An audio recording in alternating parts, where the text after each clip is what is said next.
사랑하는 주님, 감사합니다. 다시 한번 주님 앞에 간절히 간구할 때 내일부터 있어 우리 교육부 부흥회를 하나님 축복해 주시기 원하고, 비록 많은 아이들이 모일 것 같지는 않지만 그러나 오는 아이들 한 사람 한 사람이 평생이 달라지는 그런 은혜로운 부흥회가 되게 하여 주옵소서. 준비하고 정말 기도하는 우리 전도사님들, 또 스태프들, 우리 모든 선생님들 기억하여 주십시고 저들이 용기를 잃지 않게 도와주기를 간절히 소원합니다. 하나님, 정말 우리 아이들을 불쌍히 여겨 주셔서 주님의 은혜로만 살 수 있도록 은혜를 베풀어 주시기 원하고, 또 교육관 공사도 하나님의 손에 다시 한번 맡깁니다. 우리들이 너무 안일했던 것 같습니다. 아버지 하나님, 더욱더 기도하는 우리가 되게 도와주시기 원하고, 정말 하나님 앞에 우리들이 온전히 쓰임받기에 정말 이 기회가 하나님 앞에 오히려 우리가 축복을 받는 그런 시간이 될 수 있도록 은혜 베풀어 주옵소서. 예수님의 이름으로 기도합나이다. 아멘. 하나님 말씀은요, 지난주에 이어서 우리 창세기 32장 13절에서부터 마지막 절까지 같이 볼게요.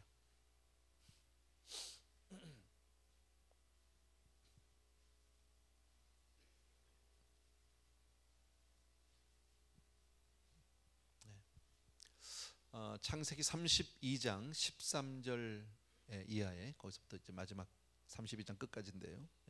오늘은 사실 야곱의 삶 가운데, 야곱의 인생 가운데서 가장 중요한 부분이라고 우리가 얘기할 수 있어요. 사실 성경을 보면 많은 인물들이 나오는데 그 중에서 야곱만큼 고생을 많이 한 사람, 물론 그 사람만은 아니지만 많이 한 사람도 없다. 참 많이 고생했습니다. 평생을 동안. 하나님에 대한 어떤 열심이 있어요. 영적인 욕심이 있고요. 하나님에부터 축복받고 싶어하는 그런 강한 열정이 있는 사람인데, 인격적으로는 매우 부족한 사람입니다. 신앙의 축복 참 받고 싶어합니다. 그죠? 근데 하나님에 대해서는 많이 알고 싶어하지 않아요. 우리하고 비슷해요. 복 받고는 싶어요. 잘 됐으면 좋겠어요. 근데 하나님 그렇게 많이 알고 싶지 않아요. 몰라도 괜찮아요. 복만 받으면 돼요. 복에 관심이 많아요, 하나님보다는. 그 사람이 바로 누구냐면 야곱이다라는 겁니다. 여러분, 오늘은 특별히 야곱이 큰 위기 가운데 이제 하나님을 만나는 이야기, 우리 잘 알죠. 야복강 이야기예요. 여러분 다 알잖아요, 그죠? 위기를 좋아하는 사람 아무도 없어요. 어려움 당하는 거 좋아할 사람이 누가 있겠습니까? 그러나 우리 크리스천들은, 믿음의 사람들은 오히려 위기가 하나님을 만나는 기회고 시간이 되어야 한다. 위기가 오히려 축복의 계기가 되어야 할 수 있다. 그것을 오늘 성경에서 보여줍니다. 지난주에 말씀을 통해서 여러분 알지만 야곱은 지금 일생일대의 아주 최대 위기 가운데 있습니다. 왜냐하면 이제 그 자기 외삼촌 장인 라반의 집을 떠나오면서 많은 재산들을 가지고 아내들과 자식들과 그렇게 같이 나오는데, 오자마자 누구를 지금 만나게 생겼습니까? 에서. 그죠? 20년 동안이나 어머니로부터 전가를 받지 못하면서 다시 돌아오라고, 형이 이제 화가 풀렸다고, 이런 얘기를 20년 동안 못 받았으면 지금 아직도 에서는 야곱에 대해서 마음에 칼을 품고 있는 사람이죠. 먼저 사절단을 보내죠. 형하고 화해하고 싶어서 먼저 가서 좀 알아봤더니 그 만난 사람들이 와서 하는 얘기가 뭐예요? 형이 지금 군사 400명과 함께 지금 야곱을 향해서 오고 있다. 얼마나 무섭겠습니까? 얼마나 두렵겠습니까? 자기 인생의 모든 것이 지금 한 번에 다 무너질 판이고 지금 정말 위기 가운데 있다. 여태까지 이렇게 살았고 정말 많은 자식과 재산들, 이것이 하루아침에 어쩌면 자기 생명까지도 다 이루어질지도 모르는 그런 상황에 있습니다. 13절부터 우리 16절까지, 아니 20절까지 읽을까요? 13절부터 조금 길지만요. 같이 읽겠습니다. 시작. 야곱이 거기서 경야하고 그 소유 중에서 형 에서를 위하여 예물을 택하니 암염소가 200이요 수염소가 20이요 암양이 200이요 수양이 20이요 전나는 약대 30과 그 새끼요 암소가 40이요 황소가 10이요 암나귀가 20이요 그 새끼 나귀가 10이라. 그것을 각각 때로 나누어 종들의 손에 맡기고 그 종들에게 이르되 나보다 앞서 건너가서 각 때로 상거가 뜨게 하라 하고, 그가 또 앞선 자에게 부탁하여 가로되 내 형 에서가 너를 만나 묻기를 내가 네 사람이며 어디로 가느냐, 내 앞의 것은 네 것이냐 하거든 대답하기를 주의 종 야곱 것이여 자기 종에게로 보내는 예물이요 며 야곱도 우리 뒤에 있나이다 하라 하고, 그 둘째와 셋째와 각 때를 따라가는 자에게 부탁하여 가로되 너희도 에서를 만나거든 곧 이같이 그에게 고하고 또 너희는 말하기를 주의 종 야곱이 우리 뒤에 있다 하라 하니 이는 야곱의 생각에 내가 내 앞에 보내는 예물로 형의 감정을 푼 후에 대면하면 형이 혹시 나를 받으리라 함이었더라. 아멘. 예. 뭐 어려운 얘기는 아닙니다. 예. 야곱이 거기서 격려하고 무슨 얘기예요? 밤을 꼬박 세웠다 이거지. 예. 잠이 와야 잠을 자지요. 예. 그리고 나서 드디어 형을 위해서 예물을 줘야 되겠다. 이제 끝까지 얼마나 많은 그 재산을 위해서 자기가 몸부림치며 모았는지 모릅니다. 그런데 아까도 말씀드린 대로 형하고 화해하고 싶어서 사절단을 보냈습니다. 그러나 거절당한 것 같아요. 분위기가 400명이 자기를 향해서 오고 있다. 밤을 새웠습니다. 그 밤에 얼마나 많은 생각이 있었을까요? 얼마나 많은 궁리, 이 궁리, 저 궁리, 어떻게 이 난관을, 이 위기를 어떻게 내가 빠져나가야 될까? 근데 그 앞서서 여러분 지난주에 우리 보았는데 11절하고 12절에서 야곱이 하나님께 기도하는 장면이 나옵니다. 그죠? 하나님 앞에 간절히 기도합니다. 그리고 하나님의 말씀을 붙듭니다. 하나님이 나에게 돌아가라고 했잖아요. 그죠? 예. 근데 하나님께 그렇게 기도했는데도 그 불안에서 벗어나요? 못 벗어납니다. 지금 우리도 그럴 때 있죠. 하나님의 말씀을 붙들고 열심히 기도하는데 그리고 나서 눈 뜨고 나면 다시 그 위기 가운데 현실은 현실이거든요. 어떻게 할 수가 없단 말이죠. 그래서 야곱이 결국 결정한 게 뭐예요? 내가 이 위기를 벗어나기 위해서 돈을 쓰자는 거예요. 물질을 쓰자. 사람들은 힘들면요, 위기에 당하면 이런 생각 누구나 합니다. 야곱만 그런 것이 아닙니다. 그리고 나서 야곱이 그 형에게 보내는 짐승들이 있었잖아요. 우리 아까 읽었죠. 대략 몇 마리쯤 되는지 아세요? 기억 안 나지? 한번 자세히 다시 보세요. 뭐 마리수가 중요한 건 아닙니다. 얼마나 많은 것을 보냈는지 한번 보세요. 성경을 보십시오. 몇 마리나 되는지 한번 더 해보십시오. 거기요. 참고로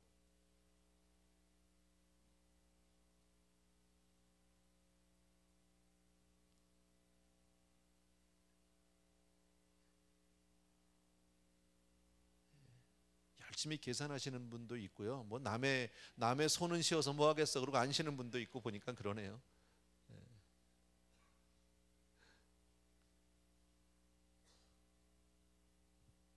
제가 한번 집에서 쉬어봤는데 저 잊어버렸어요. 500 몇십 마리 되는 것 같아요. 뭐 그죠? 굉장히 많습니다. 생각해 보십시오. 이 짐승이 그렇게 500 몇십 마리, 500 한 3, 40마리 되는 것 같은데 그렇게 많은 짐승을 뭘로 보내는 겁니까 지금요? 뇌물이라고 얘기해야 될지 어쨌든 이 위기를 모면하기 위해서 보내는 뭐 뇌물이라면 뇌물이고 어쨌든 그런 화친을 위한 선물로 보낸단 말이죠. 이거 보통 사건 아니죠. 여러분 이만큼 크다는 건 뭘 얘기하는 거예요? 그만큼 자기가 두렵다는 거예요. 위기감을 느끼는 거예요. 안 두려우면 이렇게 하겠어요? 그러니까 지금 야곱의 마음이 얼마나 힘든지를 이것을 보면 알 수 있어요. 근데 보내는데 이 사람이 그냥 보내는 게 아니죠. 어떻게 합니까? 이것을 한 몇 대로 나누죠. 그룹을 덩어리를 크게 몇 개로 한 번에 안 보내요.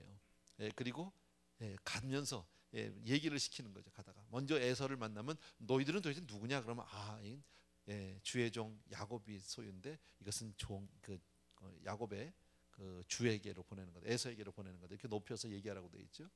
그리고 또 그 다음 가면 또 있습니다. 그리고 우리 주인 야곱은 지금 뒤에서 오고 있습니다. 계속해서 보냅니다.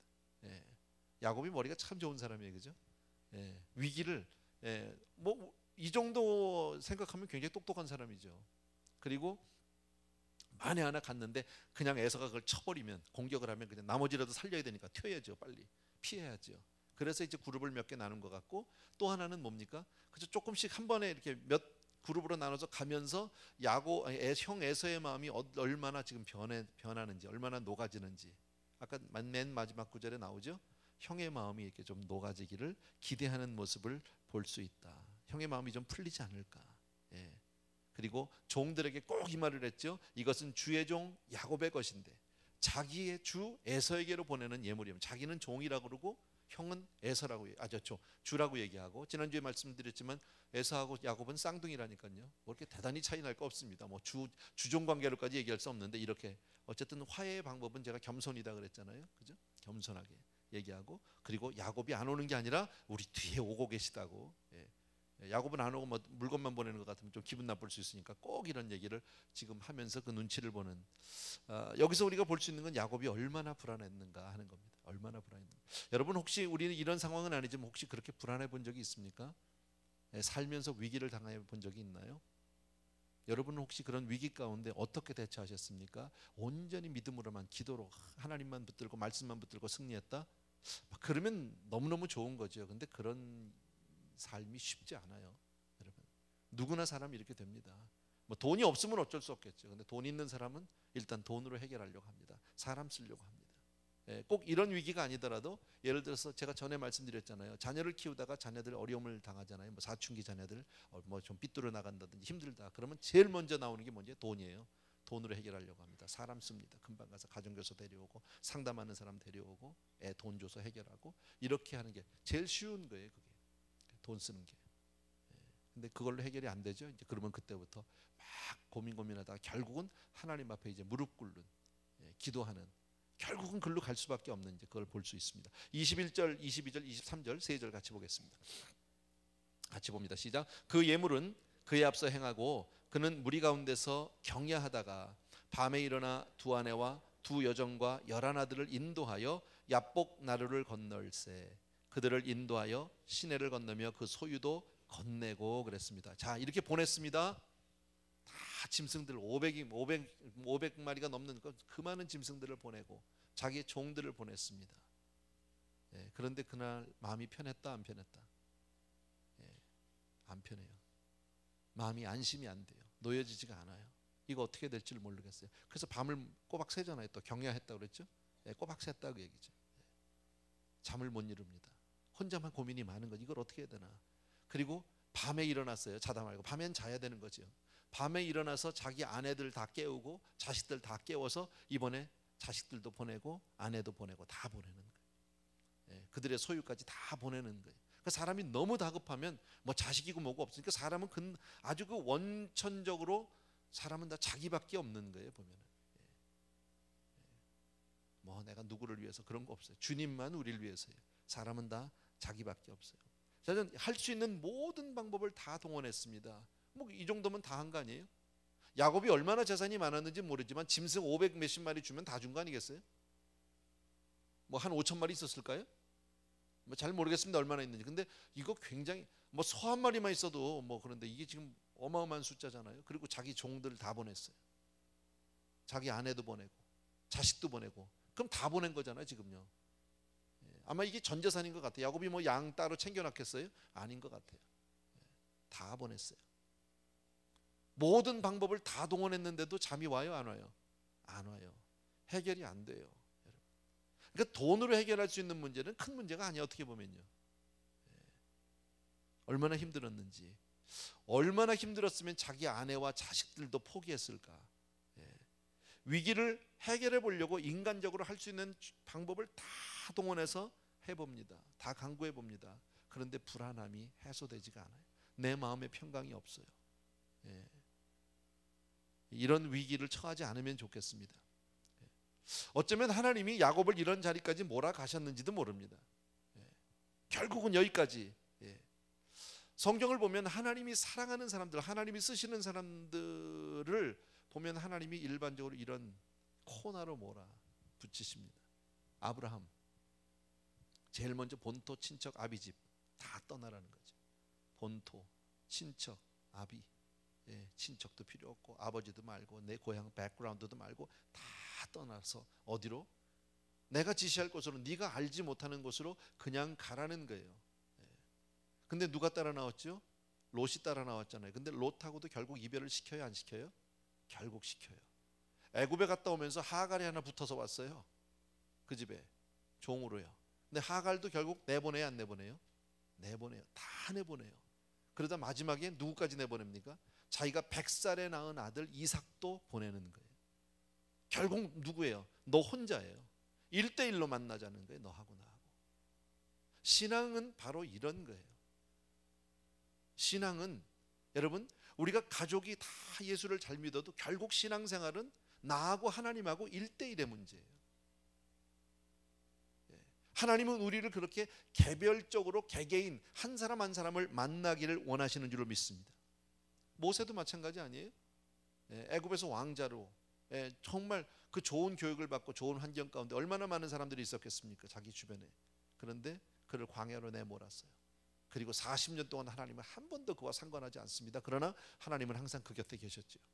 나이 80에 아무것도 할 수 없을 그때, 정말 외로울 그때, 그것도 호렙산 근처에 가시떨기나무 불꽃에 아무도 없을 때에 하나님과 모세는 1대1로 만난다. 바울도 하나님을 만나고 나니까 바로 아라비아 사막으로 아무도 없는 곳으로 3년 동안 가서 보낸다라는. 왜 그렇게 하나님은 우리를 이렇게 코너로 모실까요? 이유가 뭘까요? 여러분, 1대1로 만나자는 거예요. 근데 사람은요 1대1로 언제 하나님 앞에 나가냐면요 힘들어야 나갑니다. 외로워야 나갑니다. 여러분, 우리가 가장 하나님 앞에 아주 절실하게 매달렸을 때가 언제입니까? 힘들었을 때예요. 어려웠을 때예요. 새벽 기도하던 거 생각나죠? 그죠? 누가 나오라고 안 해도 나올 수밖에 없었던 그런 시간들이 있었잖아요. 하나님 우리 잠 못 재우는 거, 잠 안 재우는 게 그게 하나님의 목적일까요? 아니요. 그 시간을 통해서 나는 너하고 1대1로 만나고 싶다라는. 친구는 많아도요, 그죠? 우리 주변에 친구는 많아도 애인은 하나여야 돼. 애인이 많으면 안 되는 거죠. 종은 많아도 주인은 하나여야 되는 거죠. 하나님은 딱 한 분이시다라는 거예요. 한 분. 저와 여러분은 하나님을 한 분이신 하나님 주인으로 모셔야 할 줄로 믿습니다. 그래서 야곱 주변에 많은 사람들이 있을 때 하나님은 그것을 다 치우기 시작합니다. 근데 야곱은 이제 끝까지 하나님이 없었던 건 아니에요. 그런데 하나님을 늘 거느리고 있었어요. 자기가 필요할 때만 그냥 도움을 청하는 하나님. 근데 하나님이 이제 모든 것을 야곱에서 떠나게 만들죠. 재산들 다 떠나게 만들고. 욥도 그랬던 것 같아요. 여러분, 다 떠나보내고 결국 혼자 1대1로 독대하죠. 그 시간 자식도 보내고 자기 부인들도 보내고 그리고 자기 혼자서 야복강가에서 하나님과 만날 수밖에 없는, 야곱만 홀로 있게 하시는. 24절부터 26절 같이 보세요. 다 같이 읽습니다. 시작. 야곱은 홀로 남았더니 어떤 사람이 날이 새도록 야곱과 씨름하다가 그 사람이 자기가 야곱을 이기지 못함을 보고 야곱의 환도뼈를 치매 야곱의 환도뼈가 그 사람과 씨름할 때에 위골되었더라. 그 사람이 가로되 날이 새려하니 나로 가게 하라. 야곱이 가로되 당신이 내게 축복하지 아니하면 가게 하지 아니하겠나이다. 자, 홀로라는 말이 나오죠. 24절에 홀로. 야곱은 이제 아무것도 없어요. 나 혼자예요. 홀로. 하나님은 우리가 하나님 앞에 나갈 때 우리의 무슨 뭐 직분이 필요한 것도 아니고요, 나의 학벌이 필요한 것도 아니고 재산이 필요한 것도 아니고요, 다 필요 없어요. 그냥 1대1로 너하고 나, 너만 보자는 거죠. 인간은 사실 우리는 사회적 동물 뭐 이런 얘기 하잖아요. 그래서 더불어 사는 존재입니다. 혼자 살지 않습니다. 항상 그래서 내 주변에는 어려서는 뭐 부모가 있죠, 형제가 있죠, 조금 커서는요 친구가 있고요, 또 사회생활하게 되면 직장 동료들이 생기고, 교회 생활하다 보면 교회 안에서 성도님들이 있고요, 믿음의 형제들이 있게 되고, 뭐 이런 항상 더불어 삽니다. 그러나 하나님은 궁극적으로 우리를 홀로 있게 두신다. 왜? 그래야 하나님과 우리가 만날 수 있으니까. 하나님은 우리를 1대1로 만나고 싶어 합니다. 뭐 우리 남편이 잘 믿으니까, 우리 아내가 잘 믿으니까, 나 뭐 어느 교회 다니니까 이거 다 소용없어요. 내가 만나야 한다. 내가 하나님. 하나님이 우리를 1대1로 만나기 위해서 우리에게 허락하신 것이 바로 예배예요. 우리가 오늘 지금 예배를 드리고 있잖아요. 이게 많은 사람들이 그룹으로 나와 있지만 그러나 하나님과 나와 1대1에 만남이어야 된다. 여러분, 사회적 지위도 다 뒤로 하고, 재산도 다 뒤로 하고, 학벌도 다 뒤로 하고, 나의 모든 조건들을 다 뒤로 하고, 그리고 하나님 앞에 지금 혼자 서 있는 거예요. 우리 각자. 그리고 하나님 앞에 우리가 예배로 나가는 거예요. 그러면서 나라는 사람의 나의 존재를 봅니다. 인격을 보게 됩니다. 내가 어떤 사람인지. 밖에 나가면 다 뭐 사장님도 할 수 있고, 그죠? 뭐 교수님도 할 수 있고, 박사님도 할 수 있고, 다 할 수 있잖아요, 그죠? 근데 그거 말고 하나님하고 나하고 1대1로, 그것만. 근데 예배를 드리면서도 혼자 있지 못하는 사람들이 있죠. 예배 드리면서도 애들 생각하고 페이먼 생각하고 비즈니스 구상하고 딴 생각하고 뭐 이런 거 있죠. 세상적인 생각하고 혼자 서 있지 못하는 거죠. 근데 결국 하나님은 언제요? 위기 가운데 우리를 몰아넣으시면. 그래서 고통은 하나님의 축복의 통로일 수도 있고요. C.S. 루이스는 고통은 하나님의 확성기다 뭐 이런 얘기도 했어요. 고통 안 당하면 좋지만, 그래서 하나님은 언제 나를 만나 주시냐? 홀로 있을 때예요. 여러분 가만히 생각, 여러분이 개별적으로 개개인이 하나님을 만나셨을 때가 언제세요? 혼자 있을 때 아니에요? 저는 혼자 있을 때였어요. 물론 아내가 그 시간에 같이 있었지만, 그러나 내가 결국 하나님 앞에 혼자 서 있을 때, 혼자 나아갈 때, 하나님이 아니면 안 되는 그 순간에, 사실 대부분의 사람들이 세상 가운데서 바쁘게 삽니다. 이리 뛰고 저리 뛰고 얼마나 힘들게 바쁘게 사는지, 열심히 사는지 모릅니다. 하나님에 대한, 그럴 때 막 바쁠 때 하나님에 대한 생각, 의식 전혀 없습니다. 그렇다고 하나님을 부인하는 건 아니에요. 믿어요. 믿기는요. 근데 그런 시간에 내가 막 바쁘게 일하고 바쁘게 살고 막 열심히 살고 막 세상 가운데, 그게 나쁜 건 아니지만 그렇게만 살아요. 막 그렇게만. 하나님을 만나나요? 그럴 때요? 못 만납니다. 언제 만나요? 그렇게 열심히 살다가 갑자기 병에 걸려요. 그래서 병상에서 홀로 있다가 하나님을 만나요. 그런 거잖아요. 자기 자존심이 너무 상해서 아무하고도 얘기하고 싶지 않을 그때에, 사업이 실패할 그때에, 혹은 사람들로부터 배신당해서 혼자만 그 시간에 하나님 앞에 내가 서게 되는 거죠. 그런 모든 과정들을 통해서 하나님은 나를 혼자 불러내고 있다. 너만 나 하고 얘기하죠. 1대1로. 근데 꼭 그렇게 망해야만 만나는 게 아니라요. 우리가 잘 될 때도 하나님과 1대1의 시간을 만들면 된다. 하나님 앞에 여러분은 시간을 얼마나 드리고 나오셨습니까? 오늘 하루 살면서 여러분은 하나님 앞에 어떤 시간을 드리셨습니까? 지난 주일 이후로 여러분이 그동안에 며칠 동안에 하나님 앞에 얼마나 많은 시간을 여러분이 드렸는지 한번 생각해 보셔야 합니다. 나는 평소에 얼마나 하나님 앞에 개인적으로 1대1로 그냥 나라는 사람 존재로 나갈까? 그래서 모든 것이 있을 때도 없는 것처럼 하나님 앞에 나가야 되고요. 모든 것을 다 가졌지만 아무것도 없는 사람처럼 하나님 앞에 나가야 합니다. 다 가져서가 아니라 하나님 앞에 그냥 벌거벗은 채로. 그래서 하나님은 왜 우리를 1대1로 부르시냐면 하나님과 나와 인격적인 만남을 체험시키려고요. 그냥 머리로 하는 하나님 말고요. 여러분 우리가 믿는 기독교가 다른 종교와 다른 점이 있다면 뭔지 아십니까? 기독교는 하나님과 나 한 사람과 인격적인 만남을 이야기하고 있습니다. 다른 어떤 종교도 인격적인 만남을 얘기하지 않습니다. 근데 우리는 인격적으로 만나야 됩니다. 하나님을. 여러분은 그 인격적인 하나님을 언제 만나셨나요? 내가 아는 하나님은 누구신가요? 어떤 분이신가요? 여러분 스스로 분명히 물어보셔야 합니다. 교회에서 얘기하는 그 하나님 말고 내가 아는 하나님은 누구냐고요. 내가 만난 그분은 누구시냐고, 어떤 분이시냐고, 나에게 그분은 어떤 분이냐, 여러분. 그래서 신앙은 도덕, 윤리, 종교 그 이상입니다. 어떤 개념이 아니고 어떤 관념이 아니고 철학이 아니고 종교가 아니라 하나님과 나와의 만남입니다. 인격적인 만남입니다. 다른 사람이 아무리 뭐라고 해도 그분은 내 주신 거예요. 그분은 나의 하나님이신 거예요. 그분은 나의 전부이신 거예요. 그분은 나의 사랑인 거예요. 여러분 이러한 고백들이 여러분의 삶을 통해서 나오게 되길 바랍니다. 이게 없으면 교회는 수십 년 다녀도 그냥 종교인이에요. 자기 도를 따지고 자기 의만 자꾸 높여요. 내가 몇십 년 다녔다는 거죠. 내가 교회 다 안다는 거예요. 예배도 알아. 성경도 알아. 내가 다 머리로는 다 알아요. 여러분 머리로는 정말 알아요. 근데 참 안 변합니다. 사람 정말 안 변합니다. 하나님의 은혜를 우리가 제대로 못 받아서 그랬겠죠.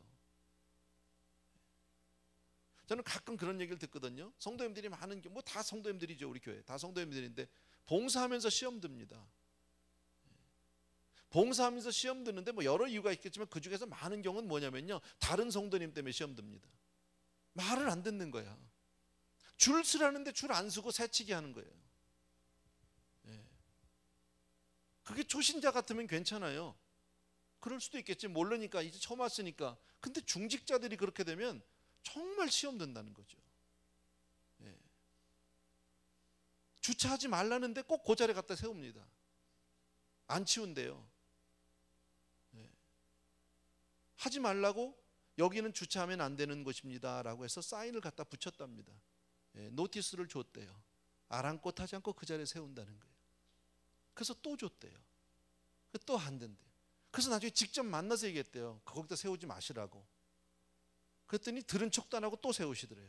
싸우자는 거잖아 그거는요. 근데 그렇게 하시는 분이 중직자라는 거예요. 그런 이야기를 제가 봉사부서에서 왕왕 듣게 되면요, 참 저도 난감해요. 뭐라고 얘기를 못 하겠어요. 제가 물론 뭐 자리가 있어서 그렇겠지만 저는 이제 이 파킹, 저를 드러내려는 거 절대 아니니까 용서하십시오. 저는 저기 옆에 그 웰스파고에다 세우거든요. 그럼 제가 뭐라고 그랬냐면 그때 성가대원들 이렇게 좀 같이 세워주면 좋겠다고요. 예, 그러면 나머지 오시는 성도님들이 또 우리 주보에도 늘 나오잖아요. 예, 봉사자들이나 교역자들은 좀 바깥에다가 혹은 뭐 스트리트 파킹 이렇게 해주시면 좋겠다고 해죠. 예. 다른 데는 내 모르는데 웰스파고는 나 하나밖에 없어요. 아무도 없어요. 예. 다른 웰스파고를 가나요?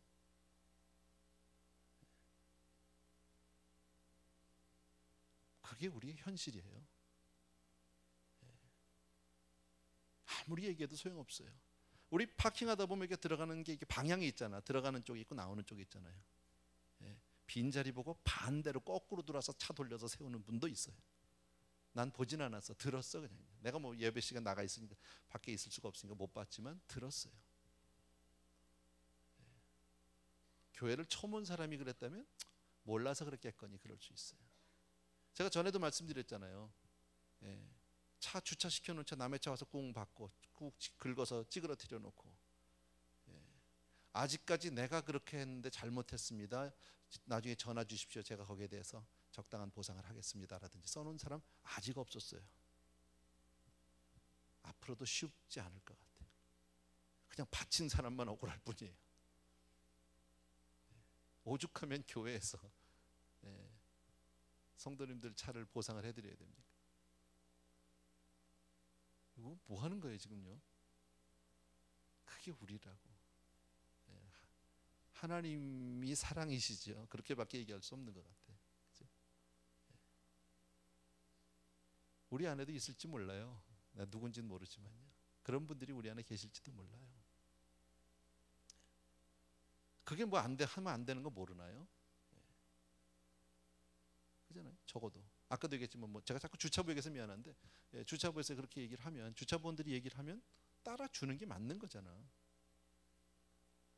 예. 근데 왜 그걸 무시하냐고요. 그렇게 되면 룰이 깨지는 거잖아요. 예. 감히 나한테 얘기했다는 거죠. 참 안타깝죠. 이걸 어떻게 얘기도 못 하겠어요. 예. 귀 있는 자는 들을지어다. 모르겠습니다. 어쨌든 우리는 하나님을 만나야 돼요. 다 이런 일들은 사실은 보면요, 하나님을 만나지 못했기 때문이에요. 그분이. 그러니까 앞으로는 그렇게 보세요. 봉사하시다가 혹시 그런 분을 봤는데 그분이 중직자다. 그러면 그분은 직분은 중직자인데 영성은 어린애다. 그렇게 보셔야 돼요. 영성은 초신자다. 이렇게 보시는 게 맞는 거예요. 그러니까 시험 들지 마세요. 봉사하다가. 그런 분한테 시험 들면 여러분이 더 어색한 거예요. 이상한 거예요. 그죠? 그러니까 그렇게 보세요. 나이에 관계없이, 직분에 관계없이 그렇게 룰을 지키지 않는 사람은 그냥 어린애예요. 혹은 초신자 아니면 불신자일지도 몰라요. 아시겠죠? 그러고 그냥 넘어가야지 그걸 따질 수가 없어요. 왜 그러냐고. 그 사람은 그게 안 되는 걸 어떡하냐고. 어떡하겠어요. 안 되는데. 나는 우선 내가 편해야 되는데, 내가 가장 좋고 편한 자리에 가서 내가 앉아야 되는데. 하여튼 봉사해보면 참 어려운 일들도 많겠어요. 예배 방해가 된다고, 예배가 뭐 이렇게 기도할 때, 주일날 얘기할 때 문을 닫았잖아요. 예배부에서요. 조금 길기는 했어요. 솔직히 조금 기다리는 시간. 밖에서 조금 늦으면 이제 못 들어오고 계속 기다려야 돼. 성가대 찬양이 끝나야 들어오니까. 예. 또 성가대 시간에 들어오면 성가대가 방해가 된대요. 찬양하는데. 그래서 그때도 닫았어요. 그랬더니 그 시간에 나가서 밥 드시는 분. 그거 좋잖아요. 사람도 별로 없고 줄도 안 막히고 시간 어차피 되니까 밥 먹고 충분히 들어올 수 있는 시간. 그런 분. 그 다음에 아예 그 길에 교회를 바꾼 분들도 있대요. 예. 지난주에 벌써 목회부에서는 여러 번 저한테 얘기를 했어요. 목사님들이 얘기하더라고요. 교회를 떠나신대요. 예. 그래도 야 그건 또 어떡하냐 할 수 없지 뭐. 그것 때문에 떠나면 자기가 일찍 오면 되는데 일찍 올 생각은 안 해. 내가 늦는 건 당연한 거고 내가 갔는데 왜 문을 안 여냐는 거예요. 내가 왔는데 왜 문을 닫아? 나를 왜 못 들어가게? 왜 나를 자존심 상하게? 이게 문제인 거죠. 자기가 늦었다는 데 대해서는 조금 더 거기에 대해서 잘못한 마음이 없는 거겠죠. 어쨌든 교회를 떠난대요. 어떻게 했으면 좋겠냐고. 답이 없어요. 답이. 그래서 지난주에 또 예배부에서 저한테 물어보면 문을 열까요? 그럼요. 그래서 글쎄요. 문 열면 또 성가대가 좀 힘들지 않을까요? 또 기도하시는 분이 힘들지 않을까요? 예배 분위기가 뭐 다 맞는 얘기잖아요. 성가대 찬양하는 동안에 하나님 앞에 찬양 드리고 예배잖아요. 근데 그 시간에 막 우르르 들어오면 막 분위기가 깨지고 산만한 건 맞는 거죠.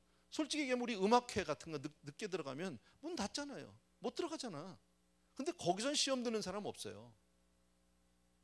근데 교회는 문 닫으면 시험 들어요. 그냥 문을 열지도 못하겠고 닫지도 못하겠고 그렇더라고. 나는 보니까요. 그래서 제가 답을 못 드렸어요. 솔직히. 장로님 저한테 어떡할까요? 그래서 글쎄요. 물어보세요. 그냥. 나는 괜찮아요. 열어도 되고 닫아도 되고 뭐 다 괜찮아요. 나는. 모르겠어요. 나도. 그래서 그 시간 좀 줄여드리느라고 사도신경을 먼저 하잖아요. 좀 바뀐 거 아시죠? 여러분 주일날요. 제가 올라가서 사도신경과 대표기도 하고 내려오고 대표기도 올라왔던 거 했는데 그거 없앴잖아요. 그 시간이라도 줄여서 바깥에 기다리는 분 불편할까 봐. 내가 지금 누구 눈치를 보고 사는지 내가 몰라요.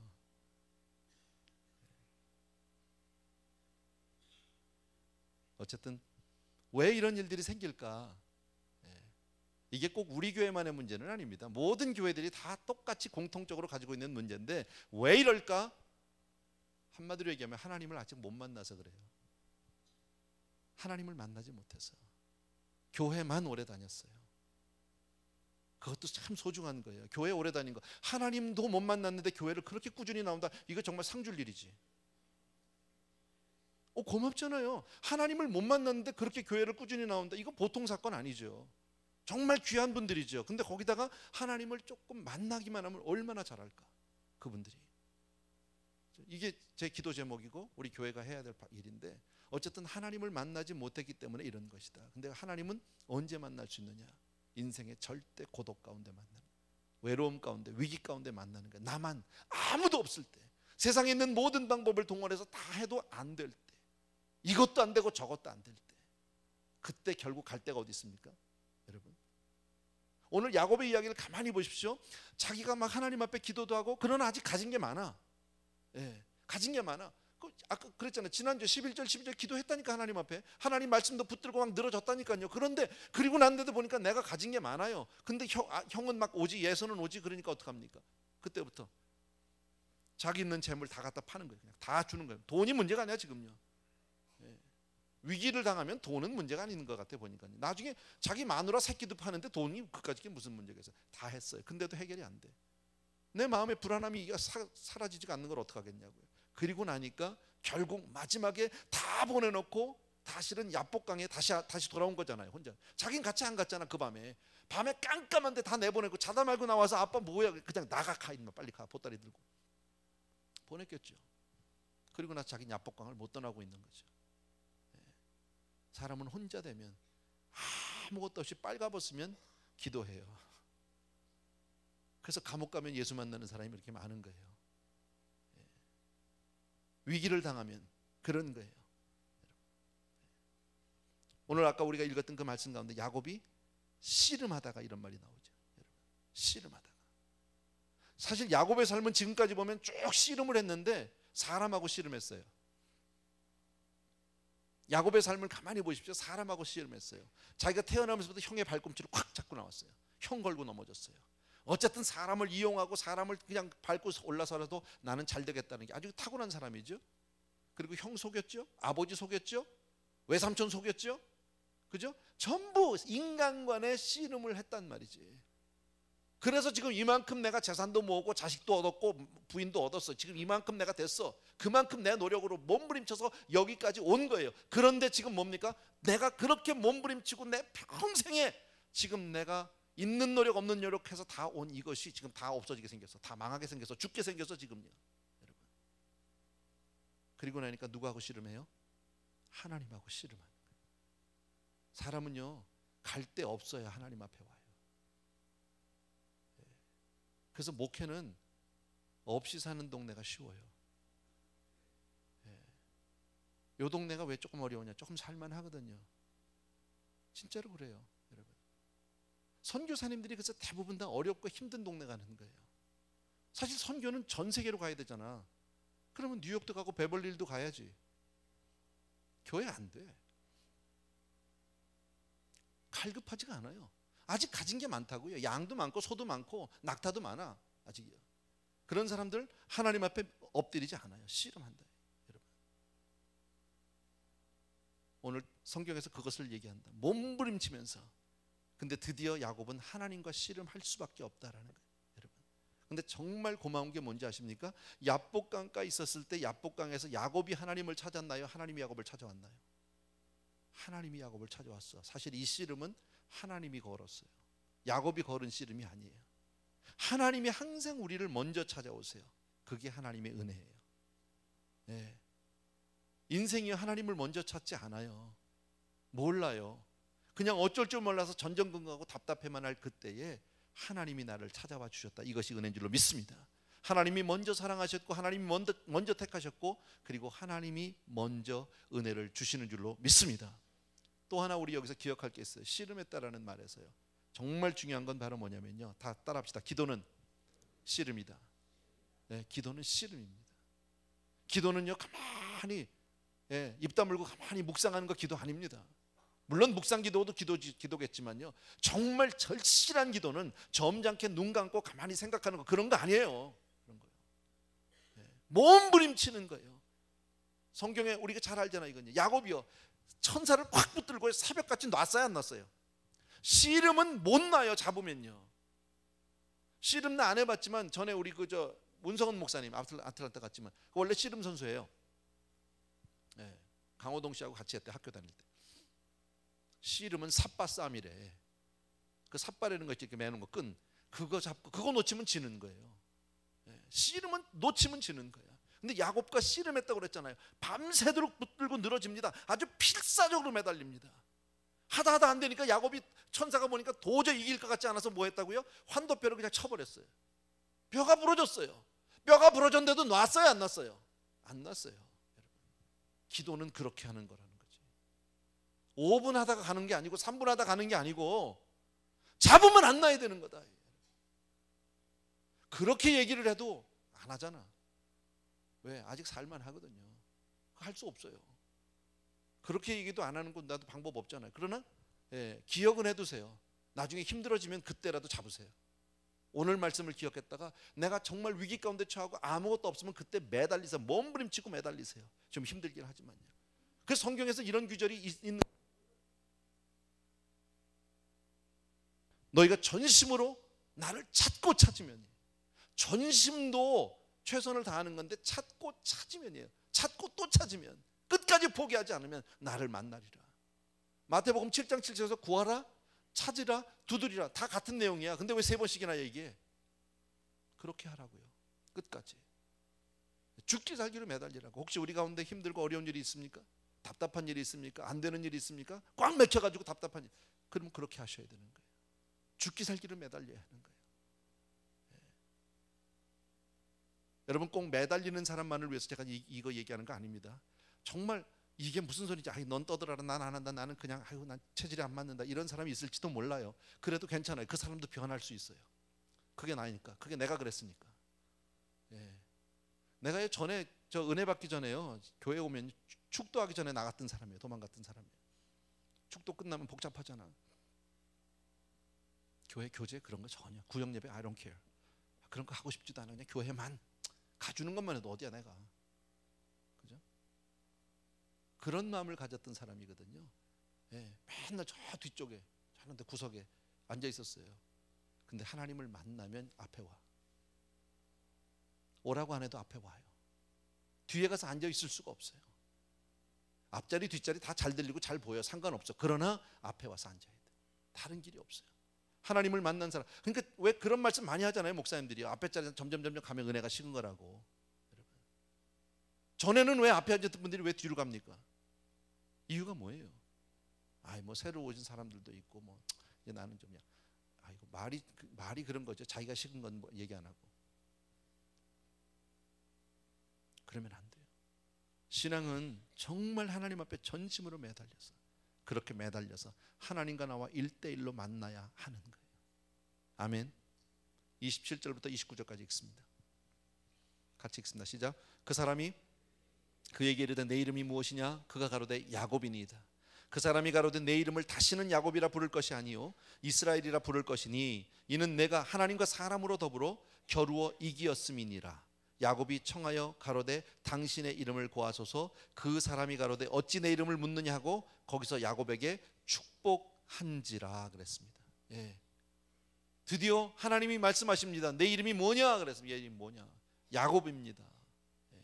너 이름 바꿔라. 앞으로 이스라엘 해라. 이름이 바뀌었어. 이스라엘의 이름이 처음 나오는 거죠.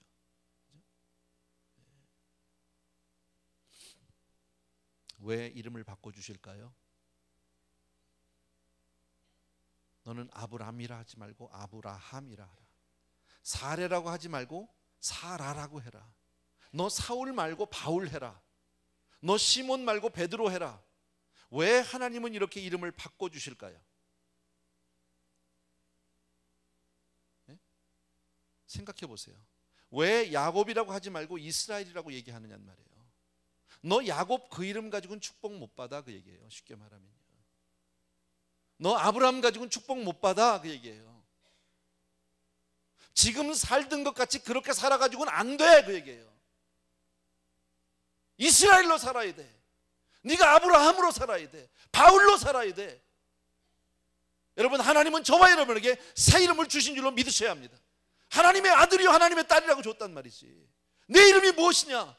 저 최홍준인데, 아니 그거 말고 넌 내 아들이라 하라. 하나님이 주시는 이름으로 살아야 한다. 새로운 삶을 갖지 않으면, 삶의 변화가 없으면 안 된다. 이제껏 살아온 대로는 아무리 해도 안 된다. 옛사람을 벗어버리고 새 사람을 입어야 한다, 그 얘기죠. 그래서 이름 바꾸는 거예요. 뭐 괜히 뭐 너 그 이름 그거 못 써. 그 이름을 아주 삼재가 들어서 뭐 이런 거예요? 그런 거 아니다. 하나님이 주시는 이름, 그 이름에 걸맞은 삶으로 살아라. 그러니까 하나님 우리에게 직분 주셨잖아요. 집사님이면 집사님다운 직분, 영성을 가지고, 권사님이면 권사님답게, 장로님이면 장로님답게, 목사면 목사답게 그렇게 살라는 거예요. 그래서 준 거거든요. 괜히 준 게 아니거든요.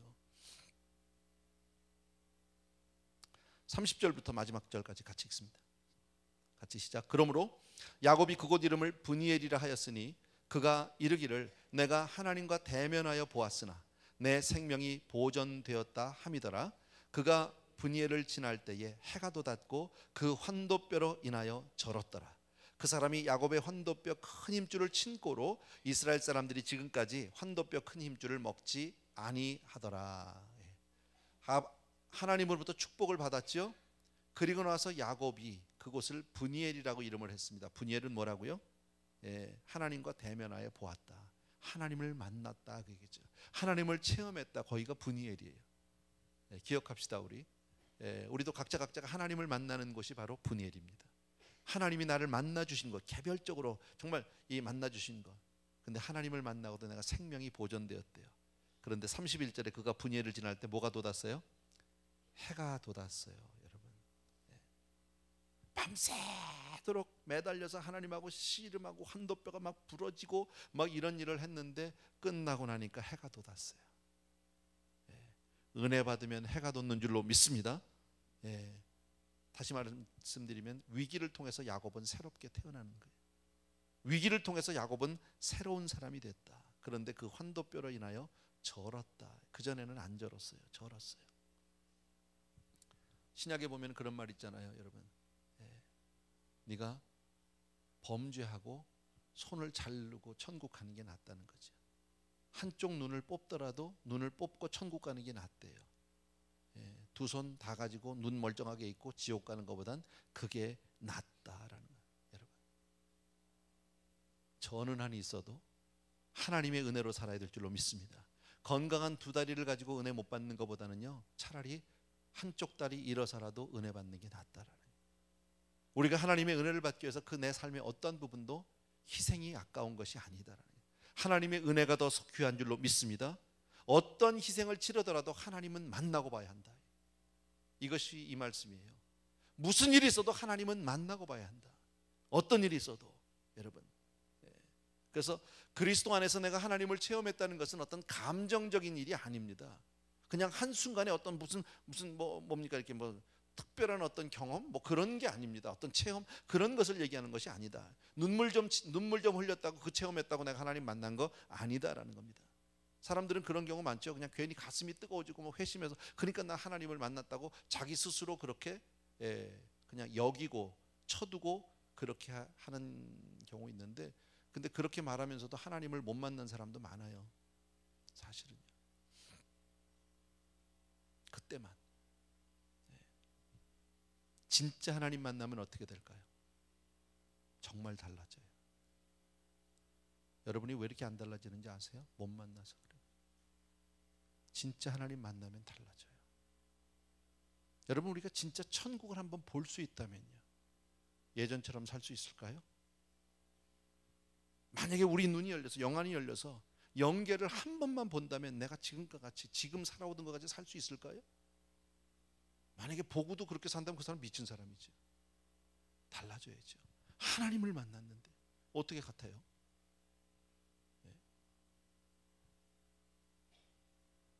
성경은 그것을 가시적으로 우리에게 보여주는 거죠. 야곱은 체험 이후로 이전과 같을 수가 없었어요. 다리를 절어요. 누가 봐도 예전의 야곱이 아니에요. 이것을 가시적으로 우리에게 보여주는 거예요. 누가 봐도, 가족이 봐도, 다른 모든 사람이 봐도 무슨 일이 있었는지 모르지만 야곱이 옛날에 그 야곱이 아니야. 절어요. 자꾸 이렇게 하고 절면서 나오는 거야. 그런데 야곱은 새 사람인 거예요. 하나님의 은혜의 사람으로 변한 줄로 믿습니다. 여러분, 야곱을 우리가 공부하면서 그동안에 쭉 본 게 뭡니까? 야곱은 우리 할아버지 하나님, 아버지 하나님까지는 있는데 내 하나님이 없어요. 나의 하나님이 없어요. 왜? 하나님을 만난 적이 없으니까. 그런데 오늘 이 순간에 여기서 하나님을 만나게 됩니다. 왜요? 위기를 통해서 그런 일이 벌어진다. 나 혼자 남겨져 있을 때, 외로울 때, 신앙생활 하다가 여러분 너무 힘들고 어려운 일이 있고 나만 아무도 나를 돌봐주지 않는 것 같다면 하나님 만날 때가 가까운 줄로 믿으셔야 합니다. 여러분, 거기서 난 아무도 없어, 나는 끝났어, 나를 좋아하는 사람 아무도 없어, 나 혼자야, 그러면서 자기 연민에 빠져서 괜히 그러지 말고, 그때가 바로 하나님께 몸부림치며 기도할 때고요, 그때가 바로 하나님을 만난 때라는 사실을 꼭 기억해 주셔야 합니다. 여러분, 내 인생 가운데 하나님을 만나는 일보다 더 큰 일은 없는 줄로 믿습니다. 여러분, 정말 하나님의 은혜로 오늘날 나의 나 된 것이 하나님의 은혜다, 그렇게 믿으세요? 정말 내가 하나님의 은혜로 여기까지 왔다면, 그죠? 지금 나의 나 된 것이 하나님의 은혜라면 하나님의 은혜에 걸맞는 삶을 살아야 되는 거죠. 그래서 갈라디아서 2장 20절에 이제는 내가 산 것이 아니요 오직 내 안에 그리스도께서 사신 것이라 라고 말하는 거예요. 이제 내가 육체 가운데 사는 것은 나를 위하여, 나를 사랑하셔서 나를 위하여 자기 몸을 버리신 하나님의 아들을 믿는 믿음 안에 사는 것이다. 믿음으로 사는 것이다. 여러분, 오늘 이 내용은 여러분이 너무너무 잘 알아요. 오늘 본문의 내용 아무도 모르는 사람 없어요. 우리 가운데요. 머리로 다 알아요. 근데 이것을 여러분의 삶 가운데 언젠가 필요할지 모릅니다. 지금은 아니더라도 인생은 결국 하나님 앞에 홀로 서지 않으면, 나 혼자서 나가지 않으면 아무도, 그 누구도 하나님을 만날 수는 없습니다. 단체로 그룹으로 안 됩니다. 그래서 우리가 왜 가끔 부흥회 같은 거 할 때 보면 크게 은혜 받는 사람이 있습니다. 크게 은혜 받고 막 그냥 그 자리에서 꼬꾸라지는 사람이 있는데 왜 전체가 다 변하지 않습니까? 내가 나간 적이 없으니까요. 나는 옆 사람 은혜 받는 것만 보았을 뿐이지 나는 그렇게 부르짖지 않았으니까요. 나는 하나님 앞에 그렇게 혼자 서지 않았으니까요. 벌거벗고 서지 않았으니까. 적나라한 내 모습을 가지고 나가야 합니다. 신앙은 하나님을 만남으로부터 시작합니다. 그 전까지의 모든 삶은 다 사실은 종교예요. 윤리고요, 교양이고요. 여러분, 적당히 포장해서 믿는다고 쳐두고 사는 거지만 그 사람이 언제 알아요? 위기를 당해보면 내가 붙들 하나님이 없어요. 성경도 알아요. 야곱처럼요. 기도도 했어요. 그러나 그것으로 내가 위안받지 못해요. 여전히 내 마음 가운데 불안함이 있어요. 두려움이 있어요. 해결이 안 되는 거예요, 이게. 그래서 돈도 써보고 사람도 써보고 내가 가진 모든 수단을 방법 다 동원해도 안 되는 거예요. 여러분, 그때가 하나님을 만날 때. 난 여러분이 위기 가운데 처해달라는 얘기는 아닙니다. 어려움을 당해달라는 얘기는 아닙니다. 그러나 기억은 해두자. 신앙은 반드시 하나님을 만나야 합니다. 그게 아니면 신앙생활 하면서도 계속 갈등입니다. 고민입니다. 하나님 만나야 달라질 수 있습니다. 분명히 아까 야곱의 삶을 통해서 보여주셨다고 그랬죠. 이전과 지금이 다르다. 가시적으로 우리에게 보여줄 수 있는 거다. 여러분, 누가 봐도 야곱은 다리 저는 사람이 됐어요. 예전에서 그 사람이 아니에요. 꼭 다리를 절하면 되는 건 아니겠지만 그러나 영적으로 우리가 그렇게 새 사람이 돼야 할 줄로 믿습니다. 아멘. 오늘 찬양 하나 할게요. 오 놀라운 구세주 예수의 주, 우리 찬송가인데 446장인가요? 제 기억에. 집사님 C 메이저로 그냥 쳐주시면 될 것 같아요.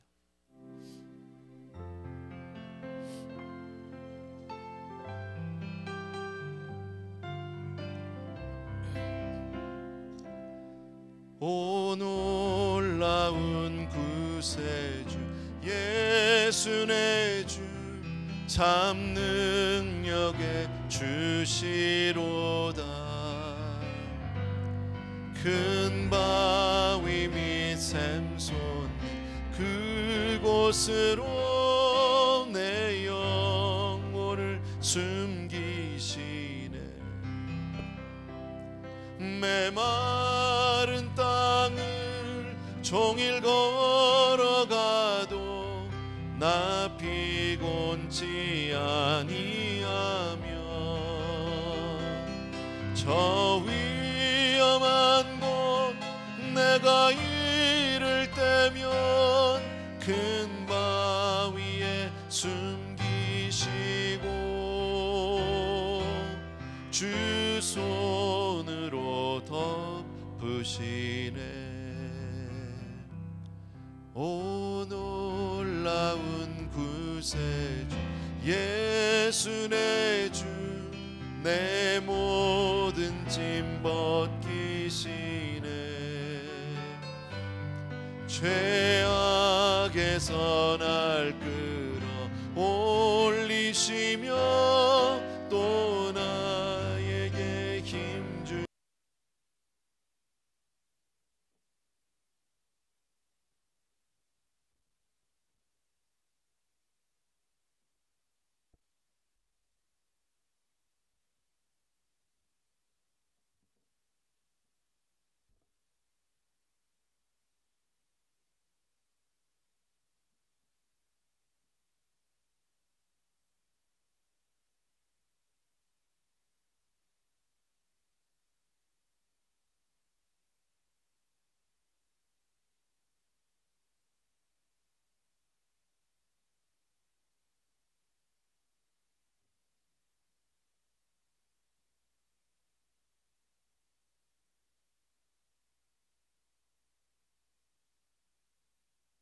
없는 사람 아무도 없습니다. 또 모든 일이 다 평안하고 잘 되는 것 같아도 나만이 알고 있는 그런 고민도 있고요. 내가 해결하지 못하는 문제들도 있습니다. 이 모든 일을 통해서 우리는 하나님을 붙들어야 합니다. 하나님이 나를 불러주신 하나의 사인이고 우리가 변화받기 위해서 우리가 정말 하나님 앞에 그렇게 벌거벗고 서기까지 하나님 우리를 그렇게 붙들어 주시는 줄로 믿습니다. 이 시간 하나님 앞에 우리가 각자 정말 내 영혼을 위해서, 내 가족들을 위해서, 내 남편과 아내를 위해서 이 시간에 같이 기도하는 시간이 되기를 원합니다. 같이 기도하겠습니다. 사랑하는 내 아버지 하나님, 주의 은혜를 진심으로 감사합니다. 사랑하는 내 아버지 하나님, 오 할렐루야 바꾸라